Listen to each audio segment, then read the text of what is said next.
Time is an illusion. Albert Einstein. Let me ask you something. Have you ever looked at a clock and felt like it was lying to you? Like it's saying, you're late, you're running out, you don't have enough. But your body's like, slow down. We're not built for this. Here's the truth nobody really tells you. Time isn't real. Not in the way we've been told. It's not this fixed, ticking line we all march along. It's not a god, it's not a prison. It's not even linear. Time is a human invention, a system, a framework, a way to measure something that's actually infinite. See, what we call time is just the mind trying to organize chaos, to give meaning to motion, to break the universe into bite-sized pieces.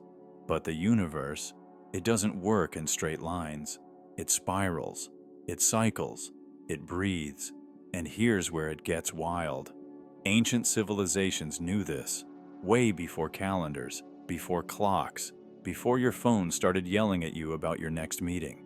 They understood that time wasn't a ruler. It was a rhythm, something to flow with, not fight. The Mayans, for example, their calendar wasn't about hours or minutes. It was about energy. They tracked waves of consciousness, not deadlines. The Egyptians, they saw time as sacred cycles, sunrise and sunset, birth and rebirth, expansion and return. To them, time wasn't about being on schedule. It was about being in alignment. And somehow, we lost that. We built this world on clocks and alarms and countdowns. We made time into a boss, a bully. Wake up now. Hurry up. You're late. You're too old. You missed your chance. But think about this. Have you ever been in a moment so real, so alive, that time just stopped? Maybe watching the sun come up, or laughing until your stomach hurt, or sitting in total silence and feeling more connected than ever. That's not a glitch. That's the truth peeking through. That's you slipping out of the system and into the flow. Because deep down, your soul remembers. It remembers that time bends, it stretches, it contracts, it speeds up when you're afraid, and slows down when you're fully present. And the ancients didn't just know this, they used it. They built temples that aligned with the stars, not to keep time, but to unlock timelessness. They meditated, chanted, danced, fasted, all to get back to that eternal place inside where past, present, and future are all just now. So what does this mean for you? It means you're not stuck in the race, you're not behind, you're not running out, because there is no out. There's only in. And if that idea shakes something loose in you, if it feels like a truth you've always kind of known, then maybe it's time to stop chasing the clock and start listening to the rhythm of your soul. If this resonated with you even a little, go ahead and subscribe. Just one click. That's all, because we're just getting started. So now that you know time isn't this fixed, rigid thing, what is it? Here's what the ancients understood. Time is a frequency, not a clock, not a number, but a vibration. And when your frequency shifts, your experience of time shifts too. Ever notice how an hour at your job can feel like a lifetime, but 3 hours with someone you love feels like 10 minutes? That's not just perception, that's proof. Because time isn't measured by what the clock says, it's measured by how you feel inside it. And this is the secret they don't want you to know. You can learn to stretch time, not with a time machine, but with presence, with energy, with consciousness. That's why the ancients spent hours in meditation, why monks would chant for days, why shamans would fast and enter trance states. They weren't wasting time, they were leaving it. They were stepping outside the artificial structure and into the real current underneath it, the current of the now. Because the now is the only place where time bends. It's where all your power is, all your clarity, all your healing, not in the past, not in the future, just here. But here's the trap we're all born into. We're trained to abandon the now, to always be preparing for later, or regretting what already happened. We scroll, we plan, we compare, we wait. Someday I'll rest. Someday I'll be happy. Someday I'll live. But someday never comes. It's a carrot on a stick. It keeps you reaching, but never arriving. And all the while, your soul is whispering, you're already home. You're already free. You don't need more time. You need to remember you're timeless. You see, ancient civilizations didn't just see time differently.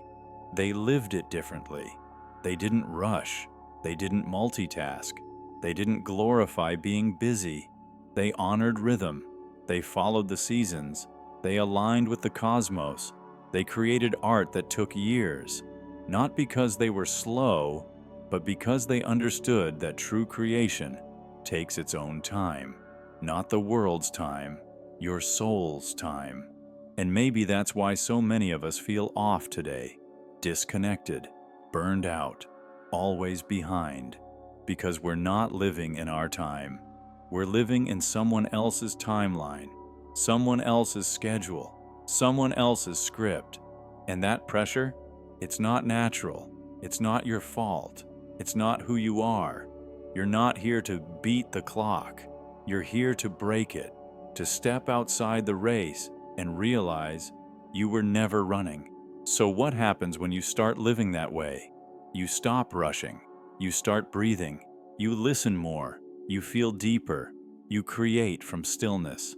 And slowly, you notice something magical. Time obeys you. Your days stretch. Ideas come faster. Healing happens deeper. And life starts to flow in rhythm, not resistance. Because you're no longer chasing a finish line, you're dancing in the present. And in that space, that's where everything changes. Let's get real for a second. We've been told to fear time, to fight it, to race against it. But ancient wisdom teaches the opposite. You don't need to fear time. You need to feel it. Feel its rhythm. Feel how your body wants to move with it, not against it. Because when you slow down and really tune in, you start to see how unnatural our modern lives have become. We wake up by alarm. We eat on a schedule. We're told when to learn, when to work, when to rest, when to retire. But none of that is real. What's real is how you feel. What's real is what you notice when the noise stops. What's real is what happens when you stop chasing time and start living aligned. You don't need to do more in less time. You need to be more in every moment. And you know what? That's when time starts working for you. You attract the right people. You hear your intuition clearly. You stop feeling like life is slipping through your fingers. Because when you're present, really present, you're not losing time. You're creating it. That's what the ancients understood. That's what modern life has forgotten. And maybe that's why we're all feeling so tired, so scattered, so anxious. Because we've been trying to fit eternity into a 9-to-5 box. But your soul didn't come here to be a calendar event. It came to experience the infinite through a body. That's sacred. And you don't need to move to a jungle or live in a temple to reclaim that. You just need to pause right now, this moment. Breathe. Feel the space between your thoughts. Feel the silence behind the noise. That's you. That's where time doesn't exist, and you've always had access to it. So how do you live outside of time? You listen more than you rush. You create more than you consume. You trust more than you calculate. You let go of should have. You stop worrying about what if.